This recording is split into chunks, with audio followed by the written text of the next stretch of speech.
Hey YouTube. Alright, so we're going to go through my basic numbers for being in business. Now these are just basic numbers for me personally, what I use to calculate what I need to basically at least break even in this, and you know how you create an hourly wage as a handyman or as anything, as a low voltage guy, what you need to stay in business. So without knowing like your base hourly rate, I mean you're just going to be taking a shot in the dark. So let's get to it. This is how I kind of determine my hourly rate, depending on, you know, my cost of being in business, my everyday cost for everything. So let's get to it. All right, so these are I'm breaking this down monthly so everybody can see.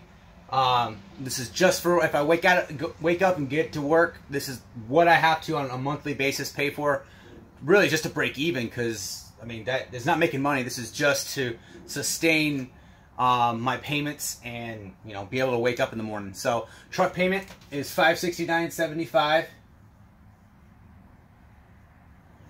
Now it's not a 6 or 7 year note or anything like that. So we got, I think, four or five. I can't remember. But per month, that's what I pay for the truck. You know, there's cheaper trucks out there if I wanted to, but you need something reliable, and you know you can't break down. If it's breaking down, this you can't work. Insurance is going to be $202.99 a month for me. That includes my $2 million in liability that I carry for the business. Everything you see in the trailer here covered. The trailer is covered as well, and the truck. So, but yeah, this is all monthly. Credit card. I have a credit card for the business, and not all of it's from the business, but I'm responsible for paying it off. I a couple more payments, and well, a little more than that, but $400 a month is what I want to put towards the credit card, and this right here will go away obviously when it's paid off. But I do keep a business credit card, just for large purchases, stuff like that. When I was getting started, I did use it. So, but that'll be paid off, sooner than later. Fuel is tricky. I just went back a couple months and averaged it out. Some months it was in the 400s, some months it was in the 600s. Now keep in mind, I'm driving to Lansing. I was driving to Lansing a lot last month for DirecTV installs, and round trip that was $45 just for one trip, one day. So but just on an average, it's going to be $500 a month. Now it can be less than that, it can be more than that, but I'm always going to overestimate, so I can, if I have money left over, if it's not that much, then bonus. But $500 a month is a good round number. What else we got here? Mortgage. Now my mortgage, I'm responsible. I want to pay for it because A, if I don't have a place to sleep, B, I don't have a place to park my trailer or my truck, anything like that. My responsibility. If I'm not paying at least the mortgage, then why am I doing this? So.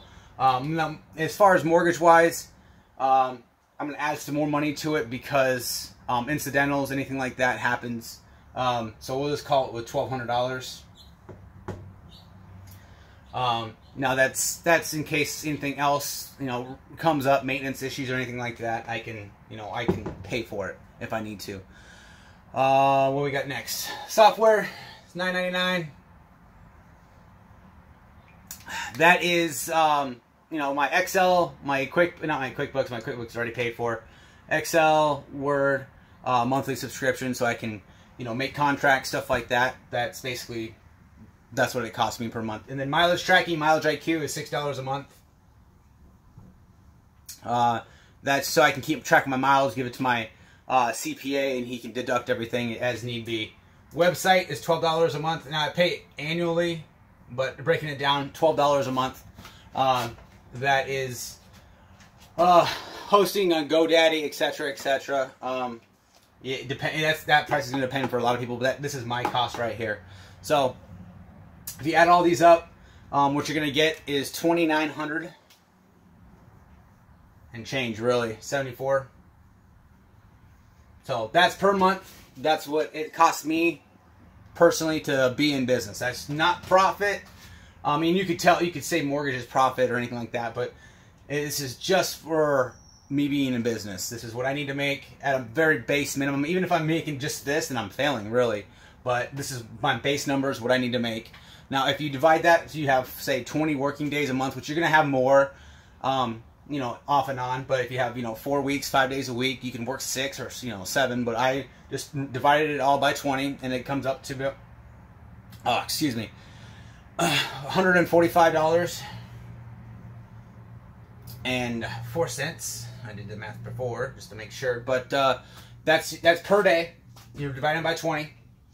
So each day, if you're only working 5 days a week for 4 weeks, which is, you know, you're gonna have more, like I said. This is just, you know, just to have a cushion, safe cushion. This is what you're gonna need to make per day. Well, this is what I need to make per day. And if I divide that by, say, if I'm working 8 hours during that day, which, you know, yes, and sometimes more, sometimes less, then that comes out to $18.13 per hour. So when a customer says, hey, you know, what can you do? You know, what's your hourly rate or anything like that? It better be a lot more than $18 for me, $18.13 an hour, because that's just a bare minimum to break, just to barely survive, to sustain what I have here, and not have anything for savings, food, anything like that. So obviously my hourly rate's a lot more than this, but that's how you get your numbers, and that's how I get my numbers. Yeah, that's basically it. Alright guys, so basically every day that I roll out of bed, I'm $145 in the hole right when I get out of bed. So I've got to find a way to make up that money at a minimum. That's bare. If I'm just doing that, I want to reiterate, if I'm just doing the 145, that's a bare minimum. Not eating, not paying for, you know, any house and, you know, like anything like that. So those are my bare minimum prices as far as staying in business, just to kind of give somebody like a general cost. Now you don't have to, if you know your mortgage you might not have anything, you might not want to include that in your business. There's other things you can do to lower this number down dramatically. I would say a lot of people don't have $500 a month fuel bill, so that's, you know, and I can learn to cut down, and this is how I keep this is how I'm going to keep track. I'm not saying, I haven't done this for very long. This is kind of eye-opening for me as well. But this is how I can kind of shave money off and get that number down. That way, you know, that's more money in the bank. So, alright guys, like and subscribe. There'll be more of these videos coming up soon. Thanks.